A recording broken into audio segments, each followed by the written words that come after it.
Star उत्सव पर देखिए आपके चहीते शोज अब से डीडी फ्री डिश पर।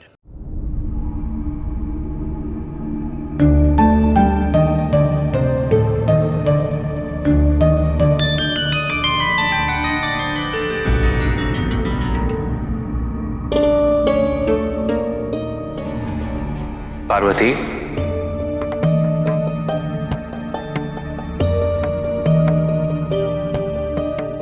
तुम्हारे मौन रहने का कारण क्या है? हमें तो अब मौन ही रहना चाहिए। वैसे भी हमारे परामर्श की आपको कोई आवश्यकता ही नहीं है।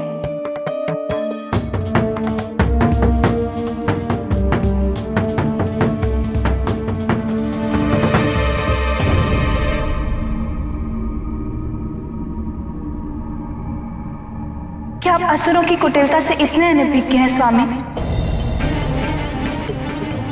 वो सदैव आपके भोलेपन का लाभ उठाकर आप ही के द्वारा दी गई शक्तियों का प्रयोग आप ही के विरुद्ध करते आए हैं।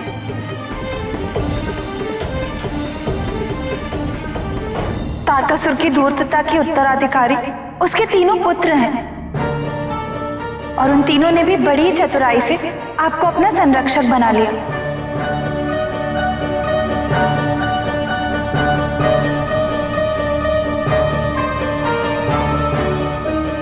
मैं इन तथ्यों से अनभिज्ञ नहीं पा रही थी,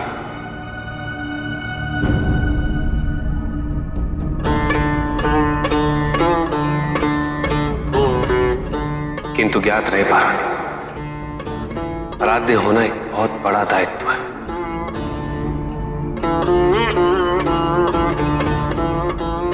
भगवान और भक्त के मध्य जो भक्ति का आदान प्रदान होता है, उसके निर्वाह हेतु आराध्य कटिबद्ध है। भगवान और भक्त के संबंधों की यह वृहत परंपरा है, जिसके माध्यम से सृष्टि की निरंतरता सदैव बनी रहती है।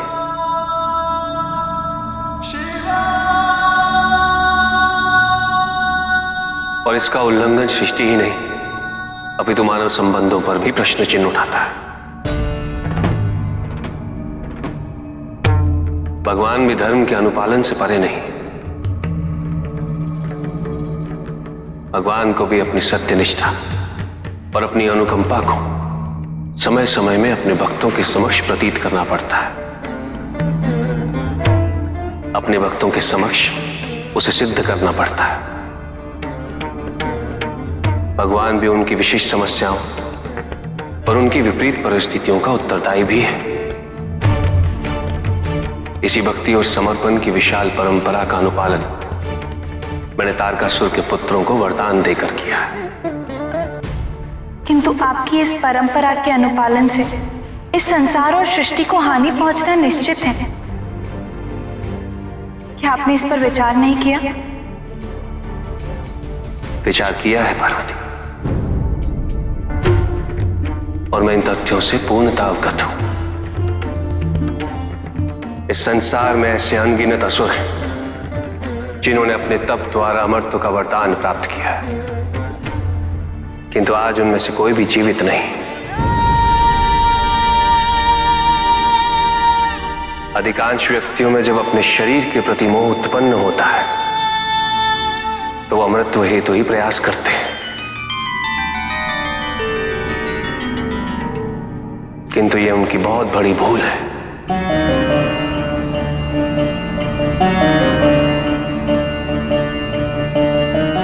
क्योंकि शरीर तो नश्वर होता है, और शरीर की नश्वरता इस संसार की रचना के समय से ही निर्धारित है। यदि कुछ अमर है तो वह आत्मा। जिसे आत्मा के अमृतत्व की पिपासा हो, वही मोक्ष की प्राप्ति करता है। जो मूर्ख ये समझ नहीं पाते, वो अहंकारी हो जाते, और उनका अहंकार बनता है अधर्म का आधार। और अधर्म उनके विनाश का। तारकासुर और उसके पुत्रों का अंत भी संभवतः ऐसा ही होगा।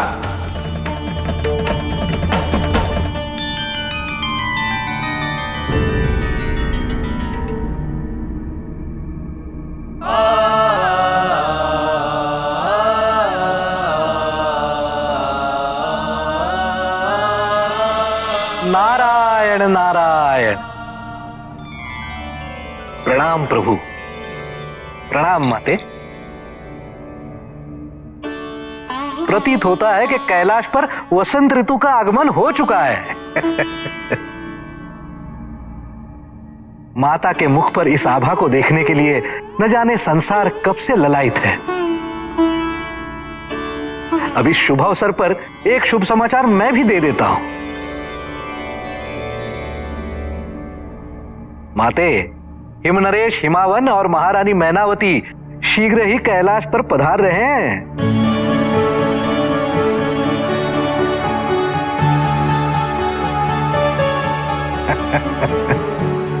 इतना शुभ समाचार हम तक पहुंचाने के लिए हम आपके आभारी हैं देवर्षि। आप अनुमान भी नहीं लगा सकते कि हम कितने प्रफुल्लित हो उठे हैं।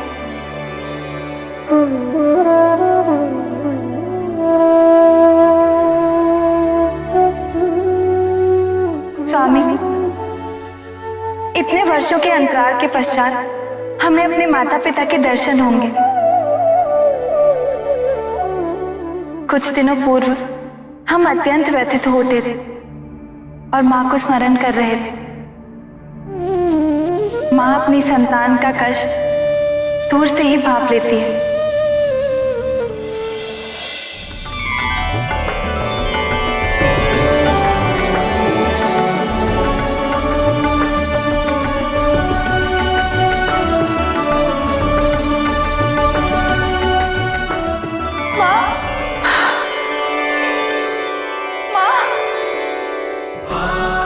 पुत्री,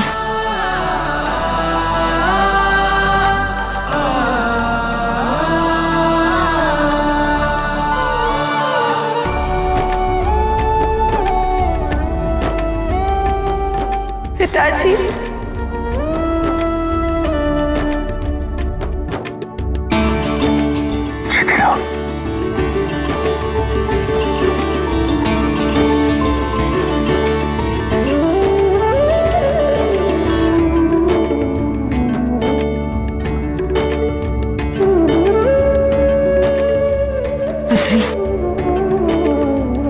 तुम्हारी स्मृतियों से हमारा जीवन आश्रित था। भय लगने लगा था कहीं तुम हमें भूल तो नहीं गई। कैसी बातें कर रही है मां? हम आपको और पिताजी को कैसे भूल सकते हैं? फिर इतने वर्षों में हमसे मिलने क्यों नहीं आई? क्यों तुमसे कोई संदेश नहीं आया? तुम्हारी ओर से तुम्हारा कोई समाचार नहीं। कुछ रात पहले अचानक ऐसा प्रतीत हुआ जैसे तुमने हमें पुकारा और पार्वती हमसे बिल्कुल रहा न गया।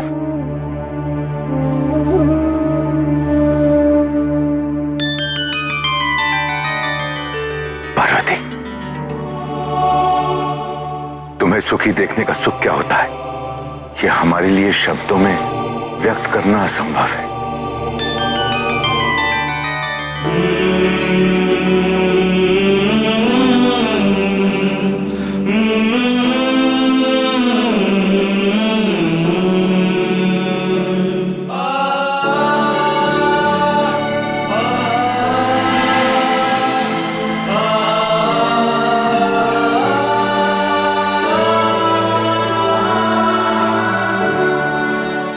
महादेव, कैलाश पे आपका स्वागत है हिमनरेश। पुत्री विछोह से मन अत्यंत व्यथित हो गया था महादेव। उससे भेंट करने की असीम इच्छा के कारण हम बिना निमंत्रण ही यहां आ गए। इसके लिए हम आपसे क्षमा चाहते हैं। यदि आपको आमंत्रित करना पड़ता तो मुझे अवश्य कष्ट होता। माता पिता का पुत्र पुत्री के घर आने का सर्वप्रथम अधिकार होता है। आपको यहां देख के मुझे अत्यंत प्रसन्नता हो रही।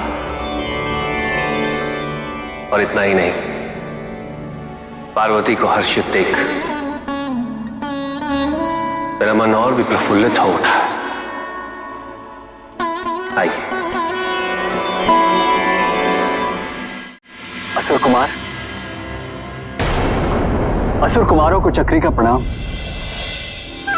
कुमार, असुरराज ने आप तीनों को अतिशीघ्र उनके समक्ष प्रस्तुत होने का आदेश दिया है। नहीं, हम उनसे मिलने नहीं जाएंगे। अब हम तीनों महादेव के अनुयायी हैं। जो महादेव का शत्रु वो हमारा शत्रु। जाइए, जाकर असुर राज को हमारा निर्णय सुना दीजिए और उनसे यह भी कह दीजिएगा कि स्वयं महादेव ने हमें अपने संरक्षण में रहने का वरदान दिया है, इसलिए अब हम कभी भी अधर्म के मार्ग पे नहीं चलेंगे, सदैव धर्म के मार्ग पे चलेंगे।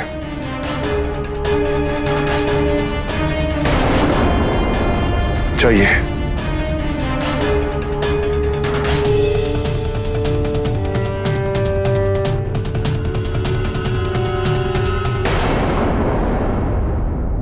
पुत्री, ये सब तुम्हारे लिए है।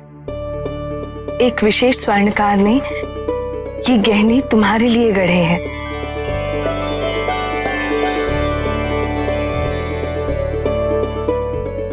ये वस्त्र भी हमने विशेष रूप से तुम्हारे लिए बनवाए हैं और ये लड्डू हमने विशेष रूप से गणों के लिए बनवाए हैं।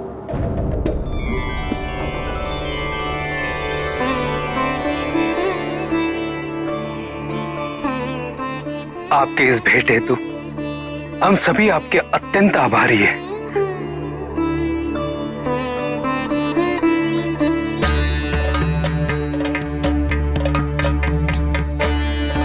आपस में बांट लें।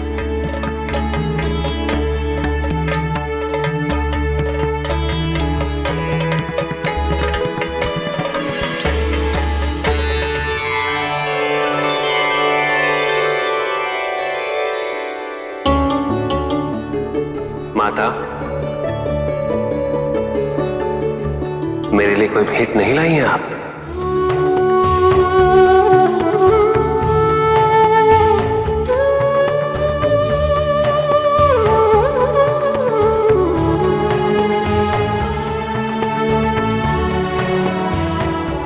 क्षमा करें महादेव, हम आपको क्या भोग अर्पित कर सकते हैं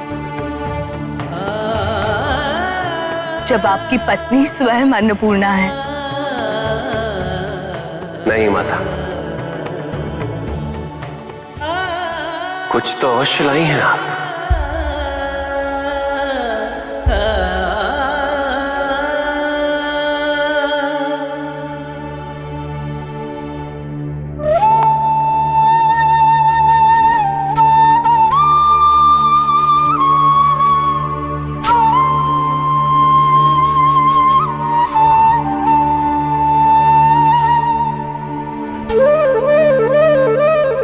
महादेव, आपको कौन से व्यंजन प्रिय हैं ये तो हम नहीं जानते, किंतु जया विजया ने हमें बताया कि पार्वती आपको खीर बनाकर खिलाती है।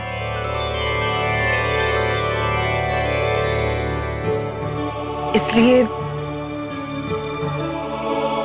हम आपके लिए खीर बनाकर ले आए हैं।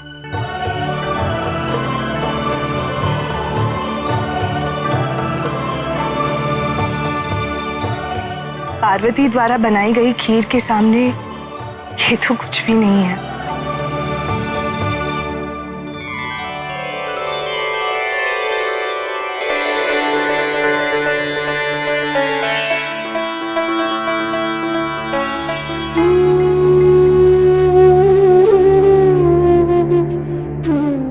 पार्वती की खीर में प्रेम है माता।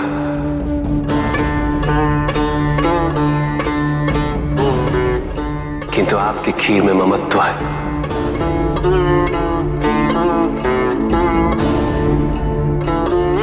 कदाचित आप ये नहीं जानती कि आज से पूर्व मुझे कभी भी मां द्वारा बनाए किसी भी व्यंजन का भोग करने का अवसर ही प्राप्त नहीं हुआ।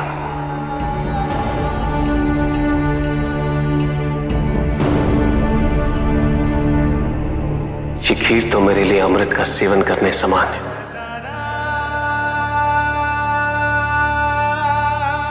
इसके अवसर से मैं कैसे वंचित रहूं?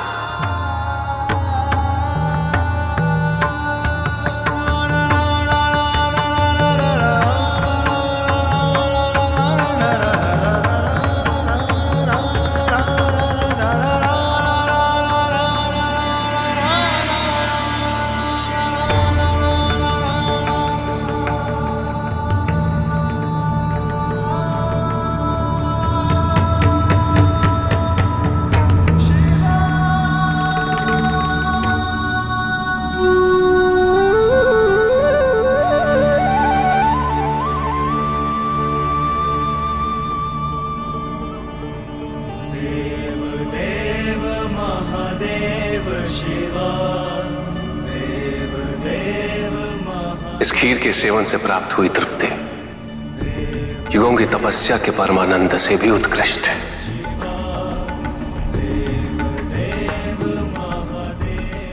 अहो भाग्य हमारे।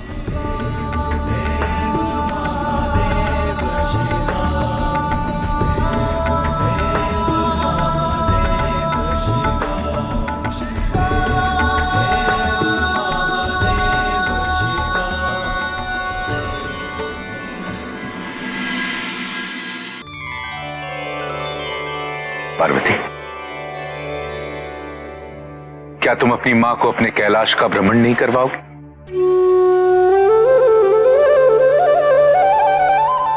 तब तक हम महादेव के सानिध्य का आनंद लेते हैं।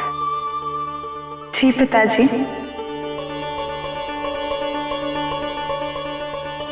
चलिए मां।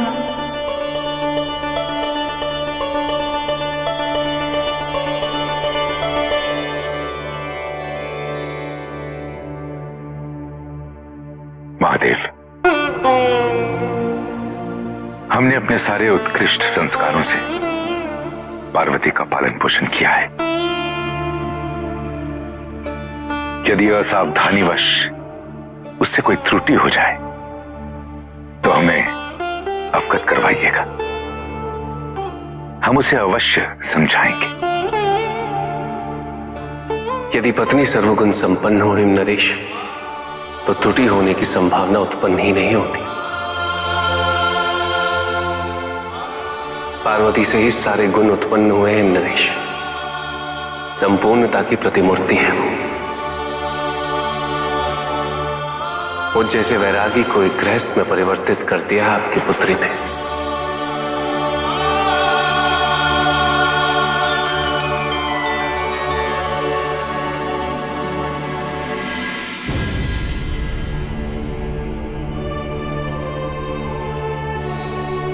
पुत्री, तुम अपने वैवाहिक जीवन में खुश तो हो ना?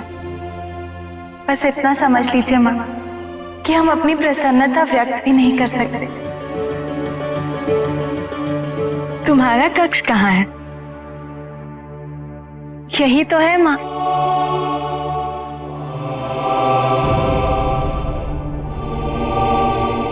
कहाँ? कौन सा? ये अनंत कैलाश, ये विशालकाय आंगन, यही तो हमारा निवास है। हमें यहाँ बहुत आनंद आता है। तुम ऐसे खुले गगन के तले कैसे रह सकती हो?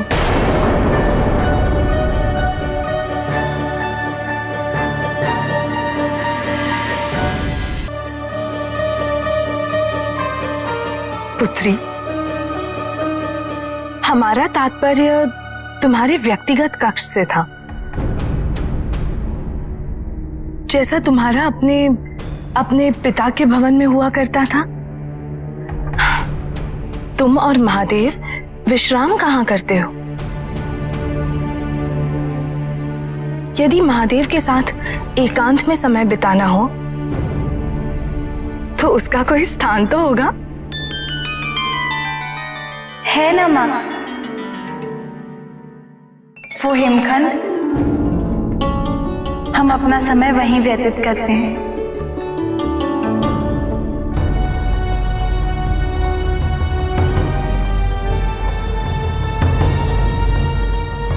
तुम्हारी रसोई कहाँ है पुत्री? रसोई? आइए आइए माँ, देखिए ये है हमारी रसोई। हम आपको बता भी नहीं सकते, यहाँ खाना बनाने का आनंद ही कुछ और है।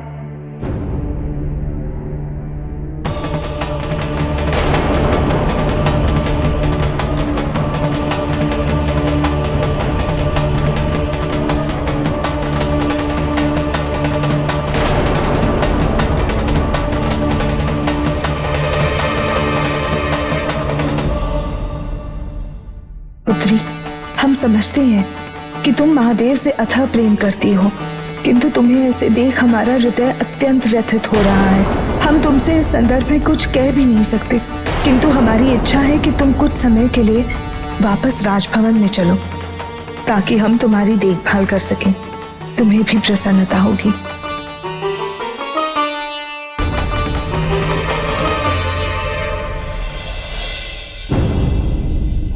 क्या हुआ माँ? आप किन विचारों में विलीन हो गई? पुत्री, अब हमें चलना चाहिए।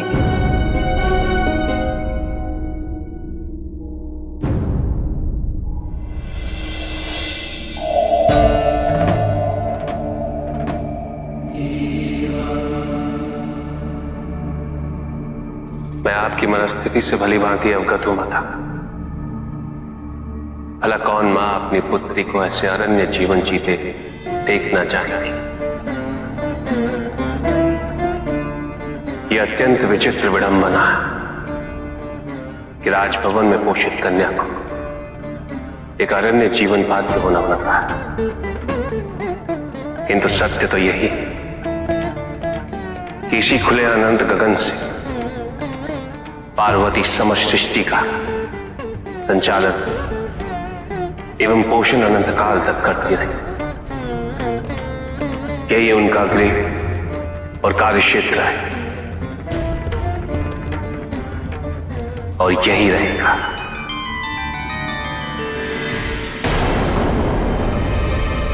थोड़ा विवेक से ही निर्णय लेना अधिक उचित होगा। पार्वती अब हमारी पुत्री नहीं, महादेव की पत्नी भी है, और अब उसके व्यक्तिगत जीवन में हस्तक्षेप करना यह हमारे अधिकार नहीं। किंतु महाराज, इतना तटस्थ रहना भी उचित नहीं है। हमने अपनी पुत्री को इतने सुख साधनों में पाला है,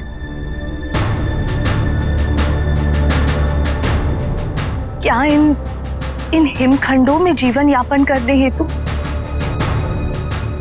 नहीं महाराज, हम कुछ नहीं जानते। हम पार्वती को अपने साथ राजमहल ले जाना चाहते हैं।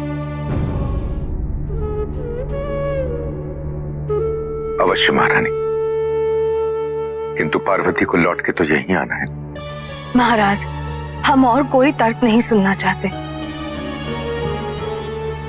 हमारी पुत्री अपनी व्यथा कभी व्यक्त नहीं करती, किंतु हम मां हैं उसकी। हम समझ सकते हैं उस पर क्या बीत रही होगी। कदाचित उसकी इसी व्यथा ने उस रात हमें जगा दिया होगा। महाराज, हम पार्वती को अपने साथ ले जाना चाहते हैं। आप कोई उपाय सोचिए।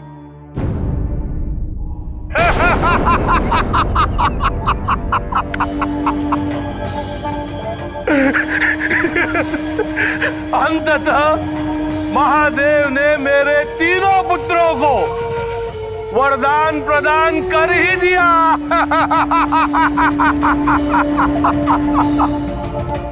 हमें अपने तीनों पुत्रों की इस महान उपलब्धि पर अत्यंत गर्व है।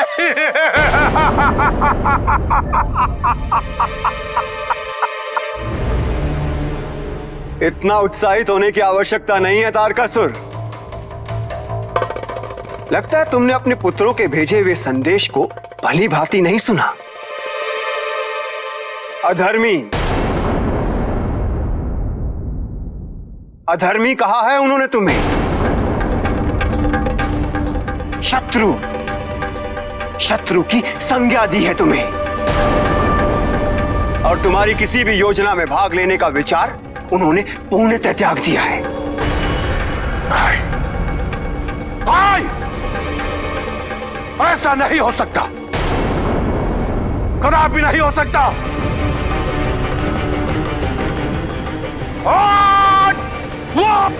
असुरराज!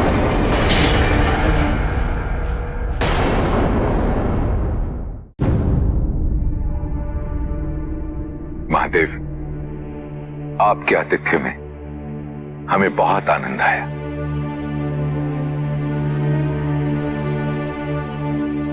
परंतु आपसे एक विनती है। कहिए हिमनरेश।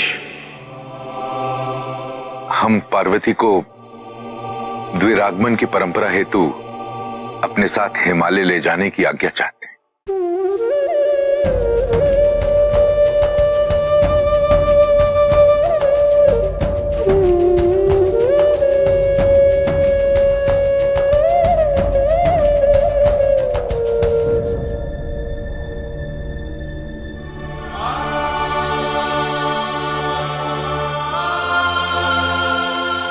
अवश्य ले जा सकते हैं।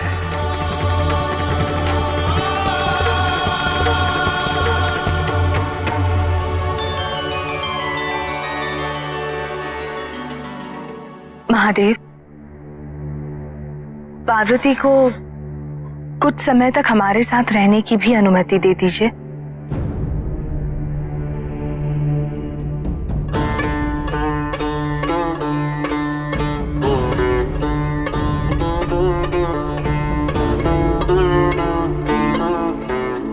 भोलेनाथ इतनी सहजता से अनुमति प्रदान करती थी, किंतु आप हमारे बिना कैसे रहेंगे? मुझे आज पहली बार मां की ममता का आभास हुआ। अपनी माता का दुख जानते हुए भी उसके समाधान हेतु मैं कुछ नहीं करूं, ये तो अनुचित होगा।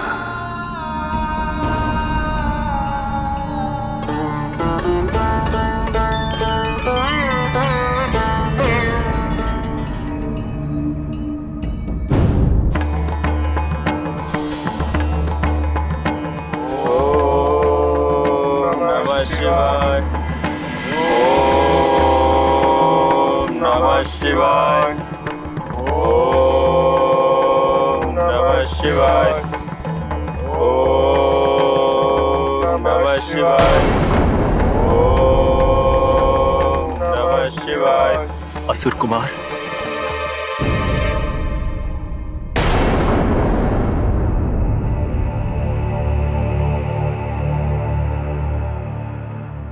आप ये क्या लाए हैं चक्री?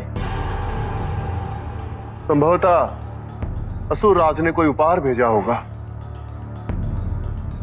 उचित है। क्या है इसमें? आप स्वयं देख लीजिए कुमार।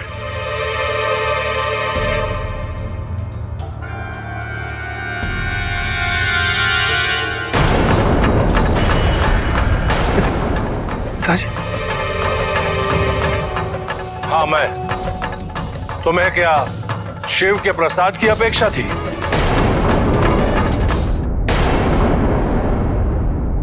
देखा देखा आपने, जिसका भय था वही होने जा रहा है। ये तीनों पुनः अपने पिता से संधि कर लेंगे और हम इन्हें युद्ध में कदापि पराजित नहीं कर पाएंगे, क्योंकि इन्हें महादेव का संरक्षण जो प्राप्त है। तुम तीनों शिव भक्त तो हो गए, परंतु ये मत भूलो कि तुम तीनों का जन्मदाता मैं हूं। आज तक जो भी ख्याति और पूंजी मैंने अर्जित की है वो सब तुम तीनों के लिए। पितृ ऋण से मुक्त होने हेतु पिता के इच्छा अनुरूप कार्य करना पड़ता है। ये मत भूलो कि शिव के पुत्र के हाथों यदि मेरा अंत हो गया तो मेरी आत्मा जीवन भर तुम्हें पीड़ित करती रहेगी। पूरे संसार में तुम्हारे कृतज्ञ होने की चर्चा होगी, कहीं भी तुम्हें सम्मान प्राप्त नहीं होगा। अपने पिता के मृत्यु के अपराध के उत्तरदायी तुम तीनों होगे। यदि इन्होंने अधर्म का मार्ग अपनाया तो महादेव के कथनानुसार उनका दिया वरदान निष्प्रभाव हो जाएगा।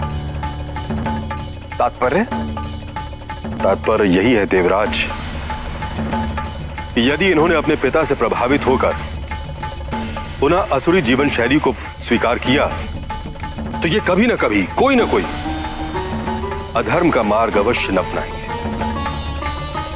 और वही एक क्षण है जिसकी हम सबको प्रतीक्षा करनी चाहिए। हमारे जाने के पश्चात सभी वस्तुएं यथास्थान पर रहेंगी और नंदी, खाद्य पदार्थ और अन्य सभी आवश्यक वस्तुओं की देखरेख तुम करोगे नंदी। आप निश्चिंत रहिए माता।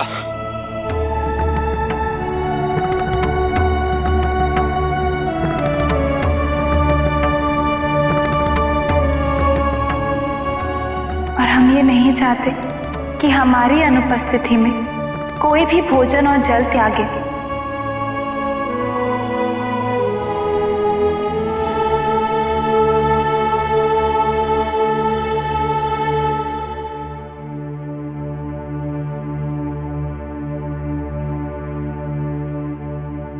अब हमें आज्ञा दीजिए महादेव।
अब हमें भी आज्ञा दीजिए स्वामी।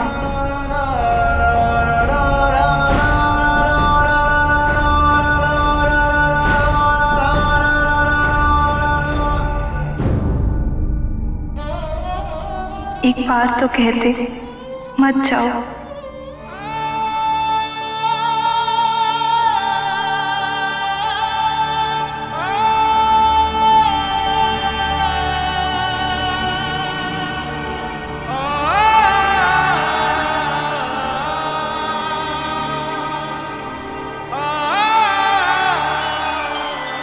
क्या आप हमारे बिना रह लेंगे? क्या आपको हमारी अनुपस्थिति का आभास नहीं होगा? आपने इतनी शीघ्रता से हमें जाने की अनुमति कैसे दे दी? एक क्षण के लिए भी विचार नहीं किया?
मुझसे दूर जाने की तुम्हारी पीड़ा से मैं अवगत हूं पार्वती,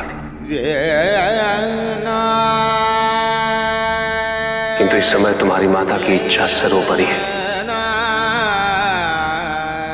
उनकी व्यथा का निदान केवल तुम्हारे साथ समय व्यतीत करके ही होगा।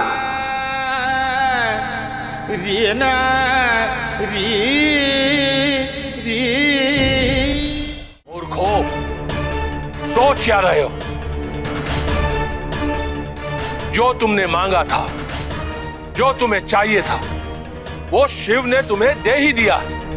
परंतु हमने महादेव को वचन दिया है कि हम कभी भी अधर्म के मार्ग पर नहीं चलेंगे, अन्यथा उनका दिया हुआ वरदान निष्प्रभावित हो जाएगा। अपने पिता की आज्ञा ना मानना, उनकी सहायता ना करना कौन सा धर्म है?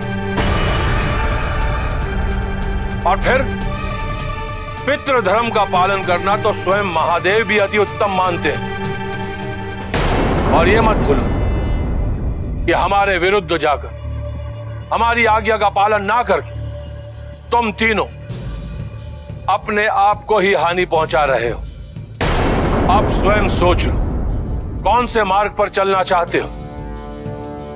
शिव को दिए हुए वचन पर, पितृ ऋण की पूर्ति पर, या शिव की भक्ति पर?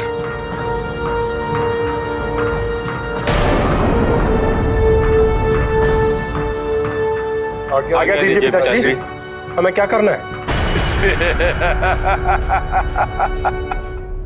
मैं जानता था तुम तीनों मेरी सहायता अवश्य करोगे।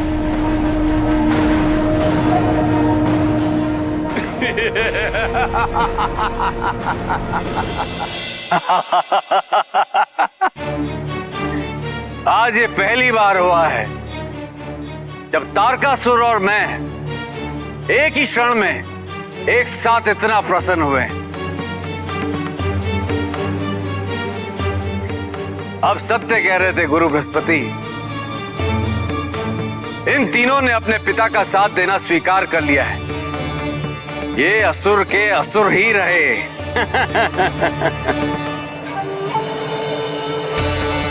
शिव भक्ति की प्रवृत्ति का इन पर कोई प्रभाव नहीं पड़ा।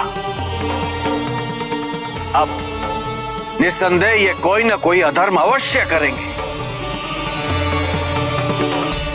बस वही अधर्म इन मूर्खों की मृत्यु का कारण बनेगा। हमें प्रतीक्षा है तो केवल उसी क्षण की जब महादेव इन्हें दिया हुआ अपना वरदान इनसे वापस ले लेंगे।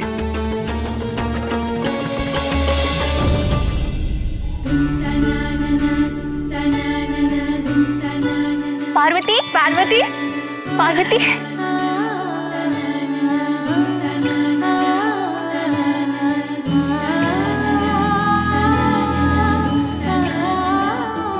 विजया, पहले इनसे पूछो तो सही कि ये हमें पहचानती भी है या नहीं।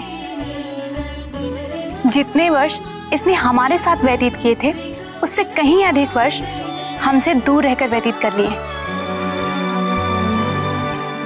संभवतः इसकी स्मृतियां धुंधला गई होंगी।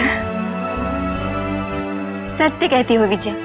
तो चलो आरंभ करें अपने अपने परिचय से। प्रणाम राजकुमारी,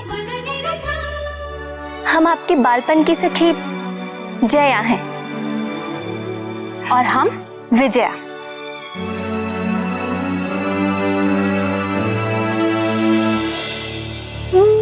सच पार्वती, समय साक्षी है कि इतने वर्षों में ऐसा एक क्षण भी नहीं जब हम दोनों को जीवन के अधूरेपन का आभास न हुआ हो। यही आस लगी रहती थी कि कब तुमसे पुनः मिलन होगा या कोई संदेश लेकर आएगा। जब हम प्रतीक्षा कर रहे थे तो हर एक क्षण एक युग के समान प्रतीत हो रहा था, और जब पुनः मिलन हुआ है तो ऐसा प्रतीत होता है जैसे कि समय तो बीता ही नहीं, वहीं थम गया है, जहाँ पे तुम छोड़ के गई थी। किंतु अब तो हम आ गए हैं ना तुम दोनों से मिलने। ये कह के तुमने पुनः आभास दिला दिया कि तुम्हें पुनः वापस लौटना ही है।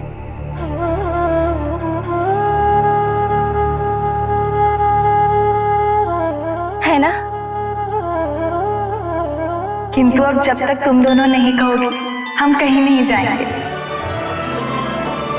सुना जया, राजकुमारी अब झूठ भी बोलने लगी है। वरना हम नहीं जानते कि तुम महादेव के बिना यहाँ कितने दिन रुकोगी। पुत्री, आओ चले।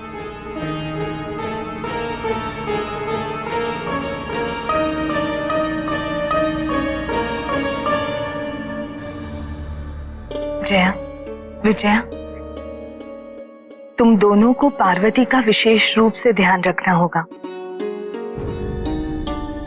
उसकी हर इच्छा पूरी करना, उसे पर्याप्त विश्राम करने देना, उसकी सुख सुविधाओं में कोई कमी नहीं आनी चाहिए। अत्यंत सादा जीवन व्यतीत करती है वो कैलाश पर, इसलिए तुम जो आगे रानी माँ, आप हमारी ओर से निश्चिंत रहिए रानी माँ। हम पार्वती का संपूर्ण ध्यान रखेंगे और उसे कोई कष्ट नहीं होने देंगे।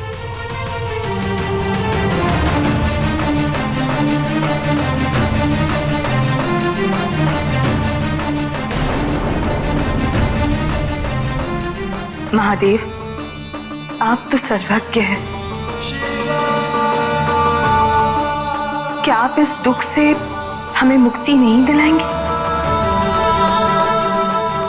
हमारी केवल यही इच्छा है कि जब तक आप हमारी चिंता का समाधान नहीं ढूंढ लेते, पार्वती को हमारे पास ही रहने दीजिए।